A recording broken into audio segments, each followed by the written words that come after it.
हाय साथियों, नमस्कार। मैं जसवंत सिंह लेकर हाजिर हूँ आपके लिए बहुत ही मोटिवेशन एक स्टोरी, जिसको सुन के आप ज़रूर अपनी लाइफ को चेंज कर सकते हैं। अपनी लाइफ में बहुत कुछ आगे बढ़ सकते हैं, बहुत कुछ कर सकते हैं। हाँ सर, तो बात कर रहे थे दशरथ माँ जी की, जब तक तोड़ेंगे नहीं तब तक छोड़ेंगे नहीं। तो साथियों, बात करते हैं उस दशरथ माँ जी की जो बिहार के रहने वाले थे, एक गरीब गाँव के रहने वाले थे और ख़ुद भी अपनी बकरियों को चराने का काम करते थे।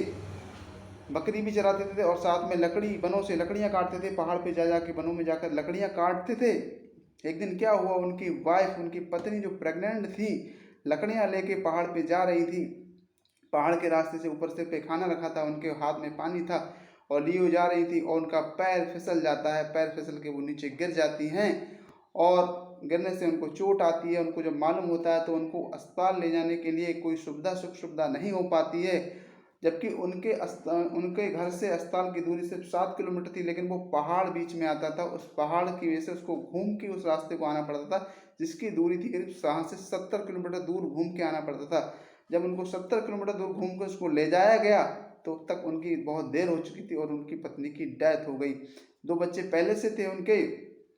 फिर उन्होंने बड़ा हताश उदास हुए वो अपनी लाइफ में, लेकिन उन्होंने दृढ़ निश्चय लिया, इस पहाड़ को काट के मैं यहाँ से रास्ता बनाऊंगा और इस रास्ते को क्लियर कर दूंगा।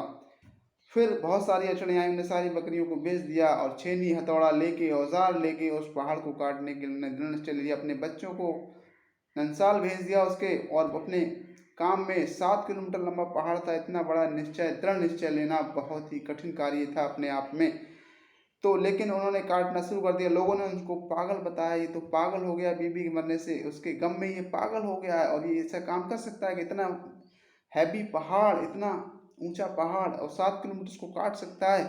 काफ़ी उन्होंने उस पहाड़ को काटने का प्रयास किया। फिर लोगों ने खनन विभाग को सूचना दे दी। उसने उनको पुलिस ले गई, जेल में डाल दिया। लोग उनको सहयोग में आए और वो जेल से छूट गए। और उन्हें हेल्प मांगने के लिए कहीं ना कहीं, वो उस समय इंदिरा गांधी की सरकार थी, माननीय प्रधानमंत्री इंदिरा गांधी थी, उन्होंने वहाँ से पैदल यात्रा शुरू की और कहीं ट्रेन में बैठ के कहीं कुछ करके वहाँ तक पहुँचे। प्रधानमंत्री दिल्ली पहुँचे, लेकिन उनकी प्रधानमंत्री से मुलाकात नहीं हो पाई और वो भी समस्या उनकी हल नहीं हो पाई। लौट के मायूस आके फिर हो गए। उन्होंने फिर अपने काम को, वो औजार निकाले, फिर चालू हो गए। धीरे धीरे वो काम को करते चले गए, करते चले। उसी पहाड़ से थोड़ा पत्थर बेचते, उसी रोजी रोटी अपना खर्चा चलाते थे। उसी पहाड़ को काटते काटते काटते काटते पूरा उनको 20 से 22 साल का समय लगा उस पहाड़ को काटते काटते। और उन्होंने उस पहाड़ को काट के 70 किलोमीटर का फेर का रास्ता था, उसको 7 किलोमीटर में बदल दिया कि मेरी पत्नी की डेथ तो हो चुकी है, लेकिन किसी और की पत्नी बच्चे की डेथ ना हो, समय पर उसको इलाज मिले, समय पर उसको इलाज मुहैया हो, इसके लिए उन्होंने कड़ी मेहनत, कड़ा संघर्ष लिया और उसको फतेह कर दिया। आज के लोग क्या हैं कि कोई भी डिसीजन लिया, फैसला लिया, किसी बिजनेस को किया, 4 दिन किया, 2 महीने, 4-6 महीने किया, नहीं चला, उसको बंद कर देते हैं। किसी काम की शुरुआत करते हैं, 4-6 महीना करते हैं, फिर उसको बंद कर देते हैं। आज उस व्यक्ति को दुनिया पड़ती है। मैं झूठ नहीं बोल रहा हूँ। आप जाके कहीं ना कहीं नेट पे जाके उसको सर्च कर सकते हैं, दशरथ मांझी जी की कहानी को पढ़ सकते हैं। हम पे पिक्चर भी बनी है, उस पर आप जाके कहीं देख सकते हैं उसके लिए।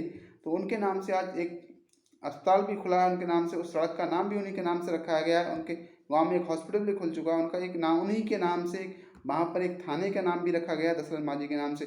तो ऐसे महान व्यक्ति के चरणों में कोटि कोटि प्रणाम, ऐसे लोगों की इंस्पायर कहानियाँ पढ़ी और आप बहुत इनसे इंस्पायर होंगे अपनी लाइफ में और बहुत आगे जा सकते हैं। साथियों, मेरी वीडियो कैसी लगी, लाइक करें, शेयर करें, कमेंट करें। Thank you sir.